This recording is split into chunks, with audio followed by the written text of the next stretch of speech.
Hello YouTube Pipers, Double O Pipe here, aka Rick. I might look a little different to you guys because I got to the point where I just couldn't take that anymore, and I had to try and calm it down. Well, I never could get it right, and it just looked so patchy all over. I just decided to do what I've done. It looks more like what I originally looked like. So that's why I look like I do. I just couldn't take it. Especially whenever my food started showing up in my beard and I didn't know it was there until somebody mentioned it. Well, that was enough.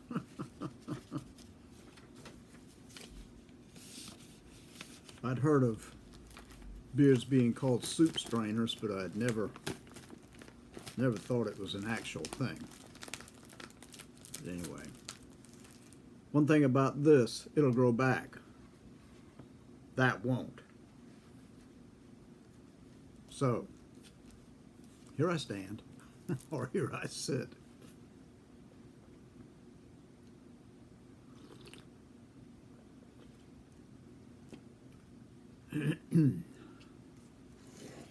I feel naked, but I prefer it, I think.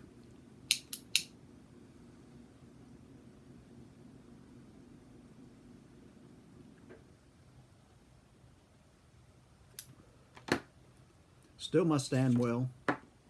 Norman Rockwell.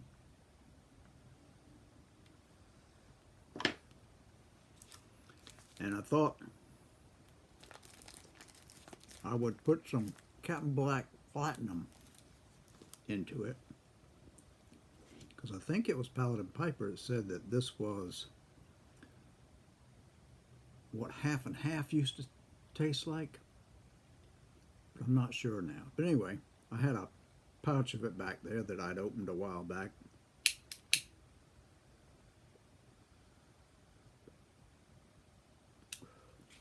So I thought I'd give it a try.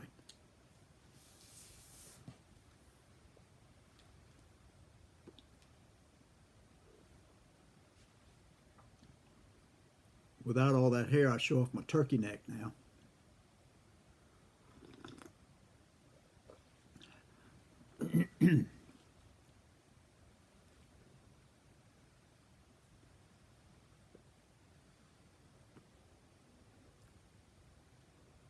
I like that.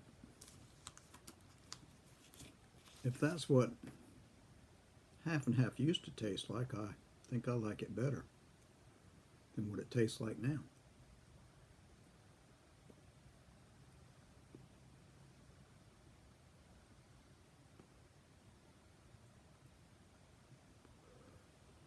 Since I trimmed all that stuff off, I gave my son a picture, and he's been into this AI art.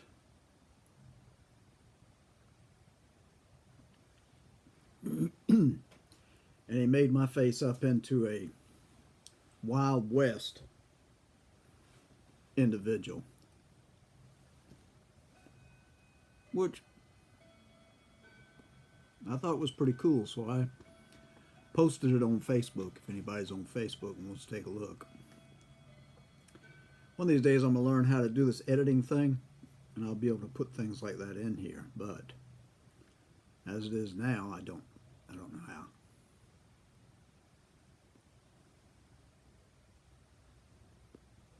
I had that beard, not that full-blown beard that you've been seeing, but I've had a beard for at least 20 years. And when I first grew it, for the first few years, every time my mother would see me, she would say, "I wish you'd shave that thing off."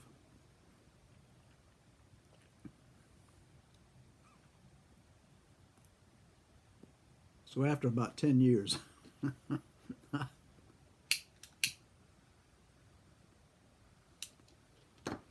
we were visiting, I think it was for Mother's Day,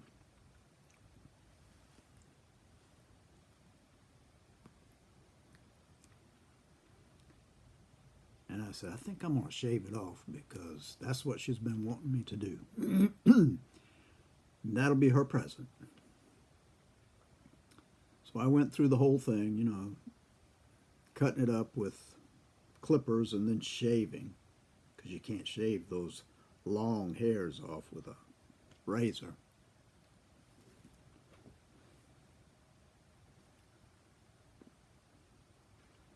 And showed up the morning of Mother's Day and walked into the house, and she looked up and I said, well, what do you think?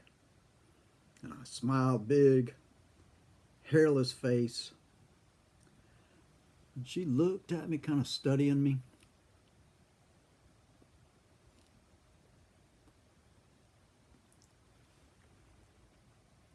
And then she looked me in the eye and she said, I think you ought to grow that back.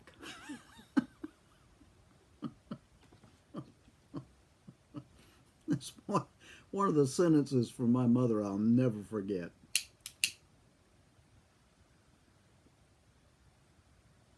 I think you ought to grow that back. When I first came up here from Florida and was looking for a job, I went to St. Francis Hospital. That was originally where I wanted to work to begin with, is St. Francis. Went in for an interview because they had an opening. I sat there talking to the director of the pharmacy. And toward the end, she said, I think we're going to hire you, but you do know you're going to have to shave off that beard. I said, really? Why is that? She says, just the dress code here. She said, you can keep the mustache as long as it's trimmed neatly, but the beard's got to go. Well, being as it was the place I wanted to work when I first got out of school, and here was the chance for a job, I agreed. And it was just a few years after that that they opened up the dress code so that people could grow beards. I don't know who wanted to grow a beard up in the upper echelons of the management, but somebody must have, because that's the only reason I can see them opening it up like that.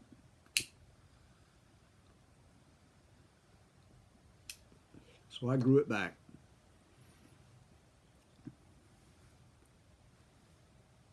There was another instance where I shaved it off. That was, my kids had always seen me with a beard, so I figured, well, wonder what they would think to see me without a beard. So I shaved it off. The next morning, when they woke up, they didn't know who I was. They were really young. They didn't know who I was. And just the look on their face, I grew it back then too. I began to think that this hair must cover something that they don't like.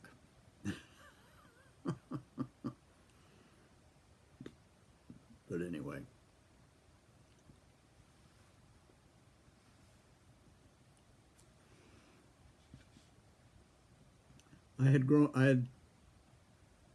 Whenever I adopted Hunter, I was concerned that in the beginning he might not recognize me if I'd trimmed all that beard that I had off down to what I normally had it trimmed to.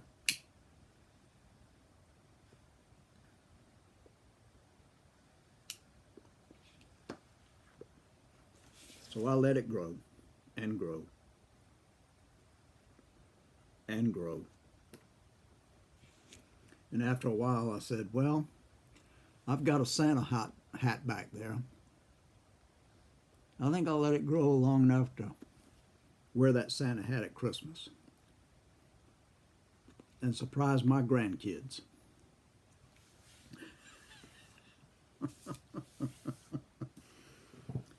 So FaceTime came. I had the hat on, the beard, which was wildly spread out all over.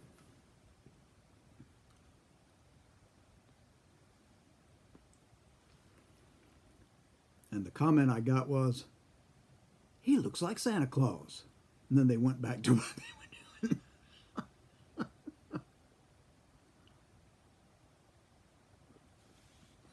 Initially, I was concerned, like I say, about Hunter and whether he would recognize me or not. But I figured he's been with me almost a year now, so he would recognize me no matter what my face looked like, because he's forever sniffing me. So when I shaved it off the other day, I walked in there, jiggled him. He looked up at me and went right back to sleep. I don't know if my concerns about his not knowing who I was or anything was of any importance either.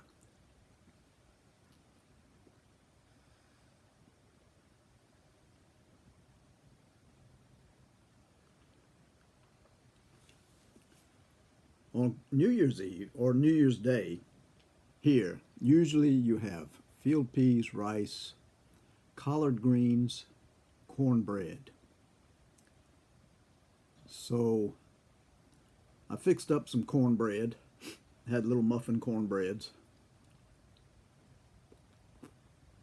And because one year I got the collards, I must have gotten a batch of collards about that big.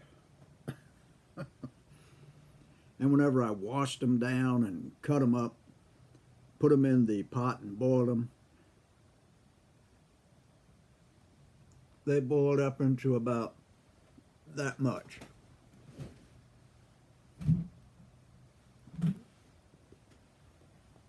From leaves that I held in my arms like this, like holding a stout person,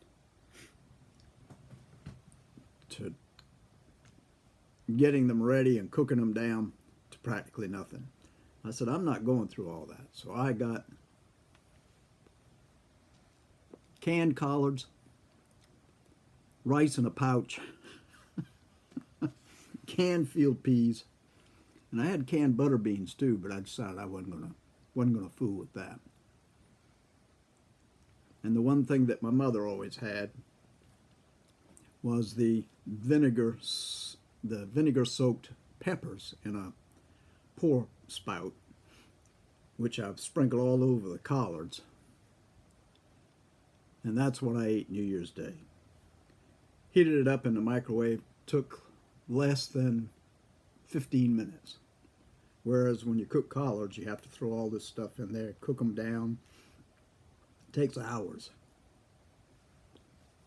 My preparation may not have been the best, but it was quick and it solved the problem for me.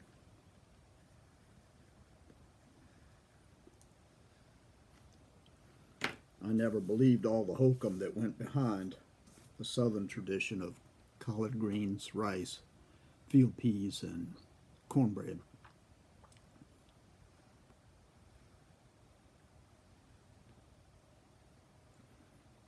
Which I'm sure many people would hold against me, but what can I say?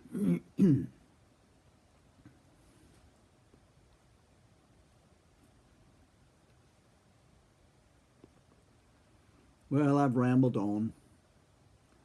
I just wanted to sit down, smoke a pipe, try this Captain Black Platinum. Wish I could tell you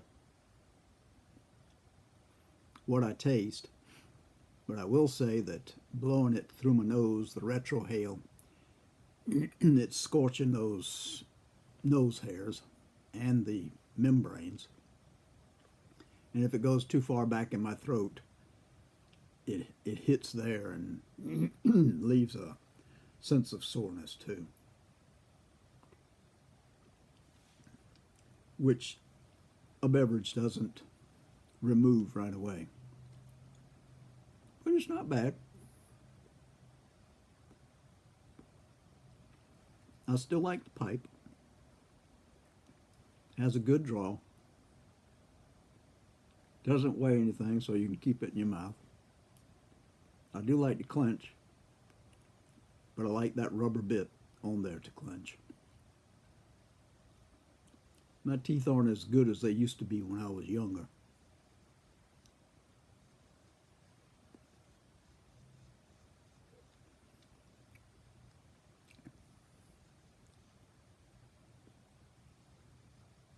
Just wanted to check in, say hello, let you see that I had trimmed up the cotton candy until it finally just came to this. Doesn't look too bad. So here I sit. Hope everyone is doing well. I really wish everybody a very happy new year. I hope this year goes right for everybody. That's not just us here in the States, but everywhere in the world. Wouldn't it be wonderful if there were a year where real peace came into the world? Though everybody's talking war.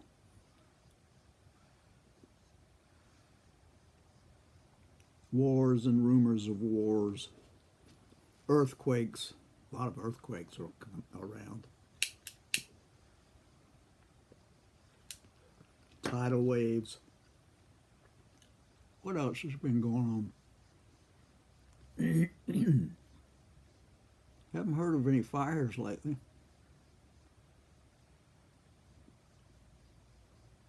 Haven't heard of any really hard storms coming up. We had some more rain, which this saturated plot of land isn't soaking up so well, but what can you do? Okay. I've yacked enough. I didn't think I was going to spend on here this long, but I have. I want to wish everybody a very happy new year, which I've done before. Hope everyone is well. And I'll say God bless till the next time. Bye-bye.